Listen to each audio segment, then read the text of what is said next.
Detroit Den family, welcome back. Steve here. I got a hot topic tonight, a sad topic, a topic that we need to get ready for. Real quick, before I get into it, hit that subscribe button. I think it is becoming inevitable that this is going to be Ben Johnson's last season with the Detroit Lions. I think the writing's just putting itself on the wall. The youngest OC, not the youngest, but he's down there with the youngest, and that's what NFL teams are looking for. 37 years old, from North Carolina. He's been with Dan Campbell for a few years. Finally got his chance at an offensive coordinator, calling plays. He's been absolutely marvelous for the Detroit Lions. Absolutely nothing but good things to say about him. He's one of the young, brilliant minds in the NFL. A lot of people talk about him and compare him to Sean McVay of the Rams, wanting to find that next one of him. I think Ben Johnson's probably it. He's going to be the hottest name, I think, in coaching free agency, or coaching candidates, I should say, this coming off season. But we got a long road ahead of us with the Lions. We're only halfway through the season, but I do think he's probably out of here after this year. So I'm gonna give you a few teams I think he could be at, a few teams that probably should be interested, a good fit, a bad fit, and one I don't hope to see. I was looking up, just doing a little research on my own, and just kind of looking at coaches who might be on the hot seat. And a lot of these teams have good young quarterbacks or more established quarterbacks. One of them being one that doesn't make sense to me is they have Bill Belichick on here. Bill Belichick is going to be coaching at New England until he decides he's done. Now, I get it. He's not had a good couple years, but I don't think they're going to be showing him the door anytime soon unless he chooses to. He's a legendary coach. If you don't think he's one of the best, then I don't know. He's got to be in the top two. I'll just say that.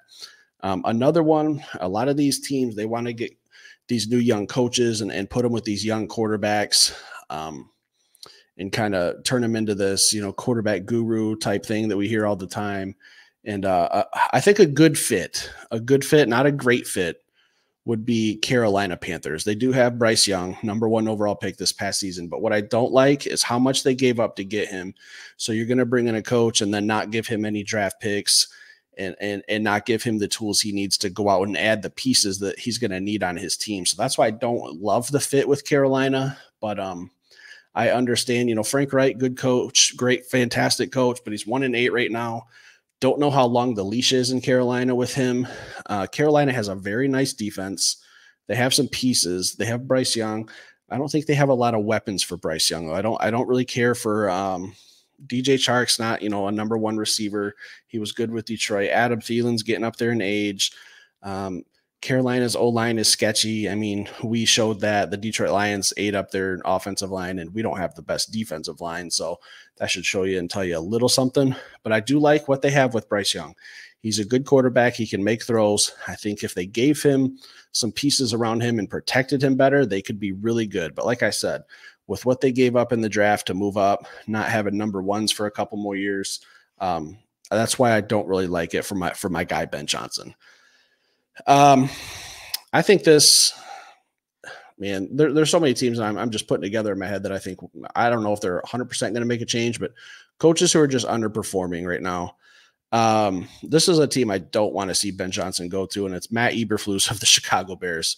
And as soon as I say Chicago Bears, you should understand why I don't want to see him go there, because that's a team we have to play twice a year.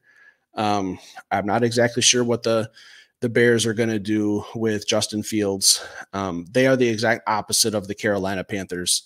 They have a lot of draft capital, but I mean, just being on here and not talking any shit about Chicago Bears, but I don't know what they're going to do with Justin Fields. If you're sitting there with the #1 pick, because you have Carolina's pick from next year that you got from Bryce Young, if you're sitting there and Caleb Williams falls in your lap, they're going to have to make a tough decision. Are they going to go with Justin Fields, or are they going to roll with Caleb Williams, pair him with Marvin Harrison? I've seen in a lot of mock drafts that I've been slowly starting to keep track of. That could be a dangerous fit for the Chicago Bears, and I wouldn't want to see Ben Johnson coaching and having those kinds of weapons, those kinds of athletic freaks.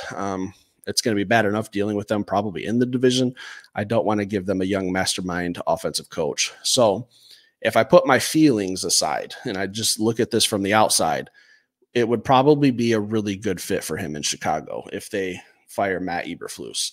Are they going to do it? I from what I've seen on Twitter and some friends I know who live in the Chicago area. You know, Chicago fans are not very patient with their head coaches. So Matt Eberflus is probably on the hot seat, especially if they keep losing. So if I take my Detroit Lions fandom out of this, I would say that's probably the best fit for Ben Johnson, just because if they decide to roll with Justin Fields, you at least have 2 draft picks in the top 5, most likely, to get him what he needs to help him. It's a scary thought as a Lions fan, but I have to put my bias aside on this one and say Ben Johnson with the Chicago Bears would be absolutely terrifying, because he's a great, fantastic coach, and they're going to have the draft capital. So like I said, the exact opposite of the Carolina Panthers situation, literally, because those teams traded. So that's why Carolina doesn't have picks. That's why Chicago does. Obviously, you guys know that. You're probably NFL fans. And then an interesting name came up. I was actually driving home from work, and they were talking about, you know, the Monday Night Football game last night. I'm starting to get the vibe in the sense that Buffalo Bills are kind of not being very nice to Sean McDermott, and he's a good coach. But I think what's crippling him is his offensive coordinator, and they just fired Ken Dorsey today. Hurricanes legend, by the way, one of the greatest college quarterbacks of all time. Just fired him. So I think they're going to test out the waters and see what they have for the next half of the season. And they're not out of the playoff picture. They're very much in it. If you guys want to have a conversation about Josh Allen, I'm not sure he's the guy that everyone thought he was. He's big, he's athletic, but sometimes he just does some really dumb shit. Fantastic quarterback, but if he could just fix what's going on between his ears, I think he'd be in that elite category. But sometimes he's just he's not very responsible with the ball. He's a quarterback, so that's what he needs to be. So if I were to plug Ben Johnson into that situation, can he fix Josh Allen? I don't know. I don't know. I think he can at least get him back to being a really, really good quarterback. I don't think he will ever be Patrick Mahomes like a lot of people thought he was going to be. So I think it would be a good fit for Ben. They're going to have late draft picks. And why do I keep talking draft picks? Is because, like I said, if you're going to bring in a new coach, you got to give him the tools to get what he needs. Him and the GM have to be on the same page, just like Dan and Brad. You see them in Inside the Den. They're running ideas off each other, checking, hey, is this cool with you? Is that good with you? You have to be cool with your GM. You have to be on the same page. You have to be thinking the same way. I don't love the Buffalo pick for Ben Johnson. I don't know if that'd be the best pick for him. So if I'm being unbiased as a Lions fan, and I'm stepping out and putting my Kool-Aid down, if I had to pick a team for Ben Johnson to go to, it would probably be the Chicago Bears. And that pains me. It really does pain me. And I don't want to see it, because then I have to make Ben Johnson my sworn enemy for the rest of my life. He's right up there. Can't have you go to a division rival. But for you and what I've seen your skill set do with quarterbacks who are athletic, I'd really like to see what you can open up.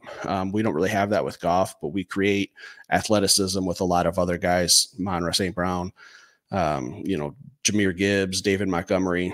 We've seen what you can do with a quarterback who doesn't move very well, but is very smart. So I kind of want to see how Ben Johnson would handle that with the Chicago Bears. And curious to see what the future holds and what they decide to do with Justin Fields. So there it is, guys. I've laid out a handful, 3 or 4 teams for you to think about. Like I said, I personally hope we sign Ben Johnson to a 10-year contract and keep him as our OC, but it's just not the way the NFL works. These guys want NFL jobs. They want to make their own name. They don't want to coach under someone. And it's good to see that we have the type of offense that makes other teams look and see what we have and want to bring that in. So throw out a couple teams for you. Let me know what you think. If there's another fit, I didn't go through every single team who I think is going to have coaching controversies. I kind of picked the ones that I thought were the most interesting, the ones that I thought, might work, might not work. So if you have another team out there that you want to throw in, leave it down in the comments and we'll talk about it. Hit that like button. And again, if you're new to this channel, hit the subscribe button. We talk Lions all the time. We'll be back tomorrow with some more content, guys. Have a good night.